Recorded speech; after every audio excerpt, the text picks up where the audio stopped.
황새입니다. 공자님께서요, 봄이 되었습니다. 울긋불긋 꽃이 피고 날씨도 청명합니다. 바람도 잔잔합니다. 산에 들에 꽃이 피지 그렇게 좋을 수가 없습니다. 공자님께서 혼자 중얼거렸습니다. 새봄이 왔구나.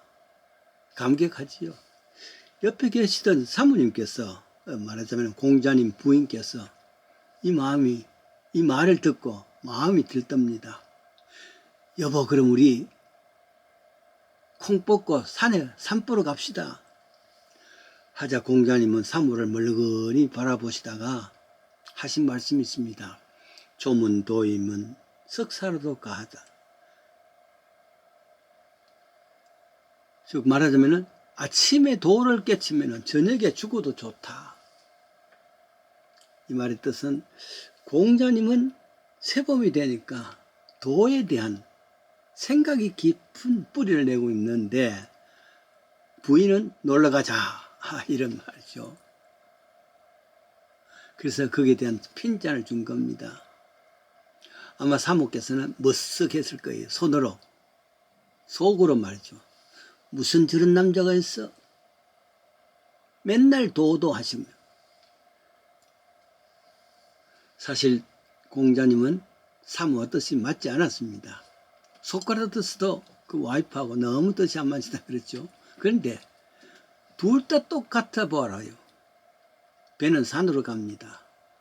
어쩌면 두 사람의 생각이 사이클이 같지 않으니까 행복할 수가 있을지 모릅니다. 같이 둘 다가 그래 산보하고 가자 아니면은 둘 다 돌을 닦는 거룩하게 되자 그런 이야기 생각해 보십시오. 아프니까 청춘이다.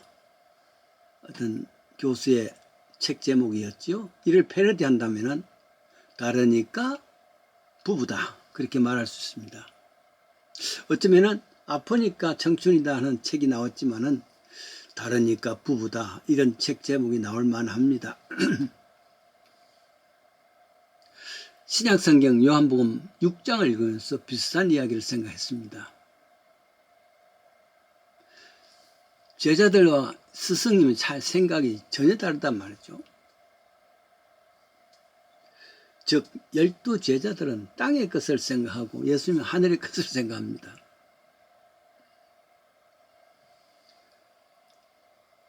제자들은 땅에 있는 떡을 이야기하고 예수님께서는 하늘에 있는 생명의 떡을 이야기하고 있습니다. 요한복음 6장에는 오병이의 기사가 있잖아요. 5 물고기 2마리, 떡 5개와 물고기 2마리로 5,000명이 먹었다. 그리고 12광질이 가득 남겼다. 대단한 것이죠. 벳세바 광야에서 10,000명이 모일 수 있는 장소에서 떡과 고기를 떼주면서 떼주면 또 생기고 떼주면 생기고 말이죠. 생각해 봅니다. 그 많은 떡을 어떻게 이 광야까지 조달했을까?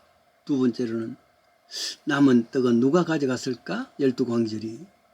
세 번째는 고기는 얼마나 싱싱했을까? 어떤 고기일까? 냉장고도 없는 시대에 말이죠. 온갖 의문과 질문이 나옵니다. 만일 이 이야기가 미국에서 있었다면 어떡하겠어요?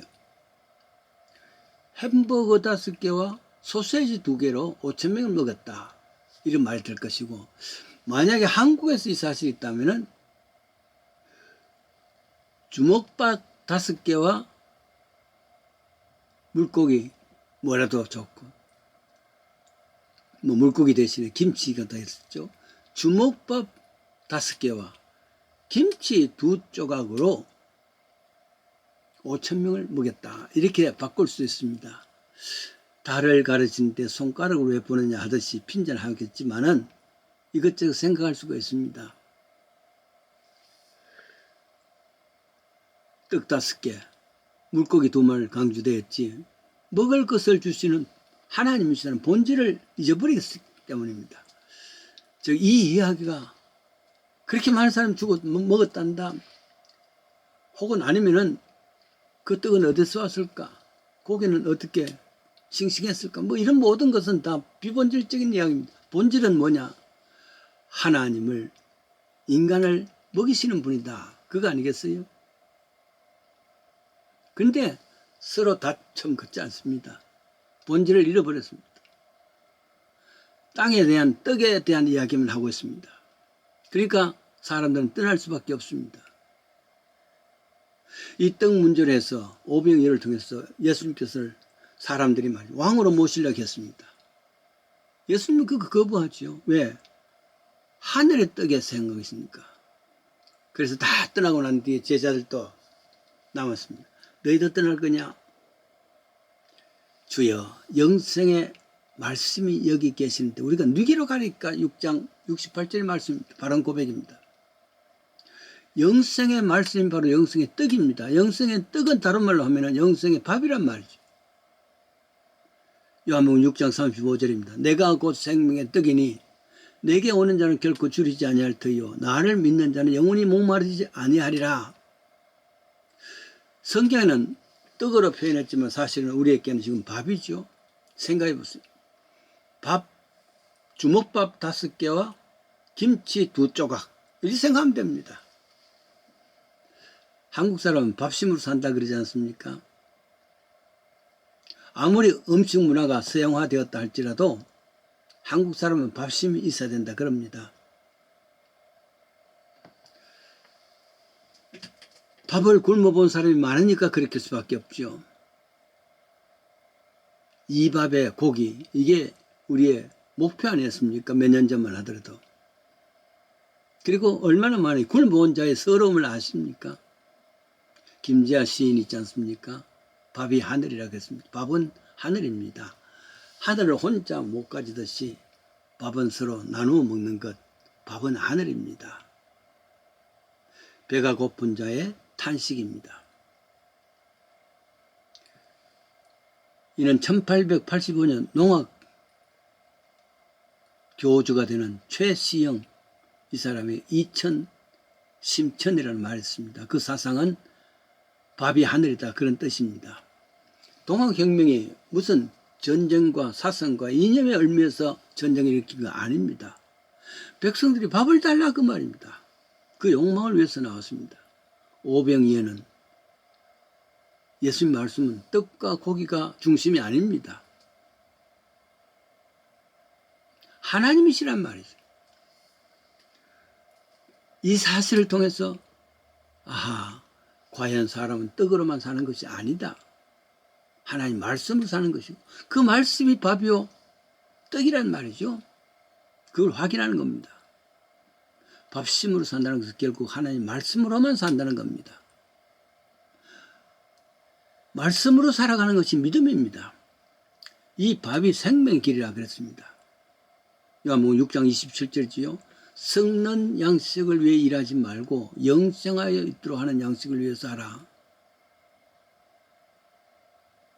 이때 떡이요 밥이라는 것은 믿음입니다. 이 사건의 두 번째 생각하는 것은 이겁니다. 이 생명의 밥은 어디서 먹을 수 있는가? 어디서 얻을 수 있는가? 이 생명의 떡을 위해서 영생의 떡 먹기 위해서는 내게로 와라. 예수님께 나가는 겁니다. 교회 나가는 겁니다. 이 유일한 방법입니다. 왜냐하면 예수님의 출생지가 바로 마구간 아닙니까? 마구간 안에도 짐승의 먹이통에서 났었고 베들레헴에서 났습니다. 베들레헴은 떡집입니다. 밥집이란 말이죠. 그리고 예수님 탄생한 곳 장소가 여물통입니다. 여물통 쉽게 말하면 짐승의 먹이통이란 말이죠. 이 모든 것은 예수님 자신이 떡이라는 것, 예수님 자신이 밥이라는 것, 영생의 밥이라 그 말입니다. 세 번째 이 사건을 생각할 수 있는 것은 이런 영생의 밥을 먹는 우리는 다음 밥은 그냥 먹는 게 아닙니다. 새참이라는 게 있잖아요. 시골에서 오전에 일어나서 열심히 일하고 나면은 11시, 12시쯤 되면 새참이 옵니다. 새참이 오는 것은 지금까지 수고했다. 이거 먹고 다시 좀 수고해달라. 그 말입니다. 밥값을 해란 말이죠. 밥값을. 생명의 떡을 먹는 우리들, 믿음을 가진 우리는 밥값을 해야 돼. 생명의 떡을 먹은 값을 치러야 된다면 그게 봉사요, 희생이요, 또 충성입니다. 생명의 밥을 얻어먹었고 그 생명의 밥값을 하기 위해서 주의 전을 위해서 충성, 봉사, 헌신하는 우리들 되십시다.